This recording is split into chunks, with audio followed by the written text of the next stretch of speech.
ఈ డేటాబేస్ ఆధారంగానే రేపొద్దున ప్రతి ఒక్కరికి కూడా గుర్తింపు అనేది ఉంటుందనేది ఈ సందర్భంగా ఖచ్చితంగా తెలియజేస్తాను.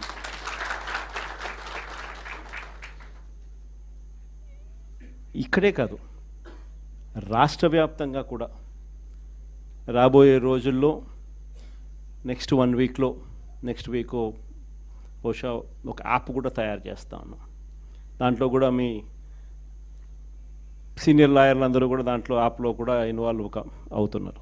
యాప్ తయారీ కార్యక్రమంలో రాష్ట్ర వ్యాప్తంగా వైఎస్ఆర్సీపీ కార్యకర్తకు ఎవరైనా ఎక్కడ అన్యాయం జరిగినా ఆ యాప్ డౌన్లోడ్ చేసుకొని తన పేరు, తనకు ఏమన్యాయం జరిగింది, తనకు ఎవరి వల్ల అన్యాయం జరిగింది, ఆ అధికారి హోదా ఏమిటి, నీకు జరిగిన అన్యాయం ఏమిటి, ఆటోమేటిక్లీ మన డిజిటల్ లైబ్రరీలోకి వచ్చేస్తుంది. ఇక్కడ వచ్చిన తర్వాత రేపొద్దున మనం అధికారంలోకి వచ్చిన తర్వాత వీళ్ళందరి మీద రేపొద్దున జగన్ 2లో ఎవడెవడైతే అన్యాయం చేసినాడు, ఎవడెవడైతే అధికారి తన అధికారాన్ని దుర్వినియోగం చేశాడు, ఎవడెవడైతే అన్యాయంగా మనుషులను చిత్రహింసలు పెట్టారు, వాళ్ళందరినీ కూడా రేపొద్దున చట్టం మీద నిలబడతాం.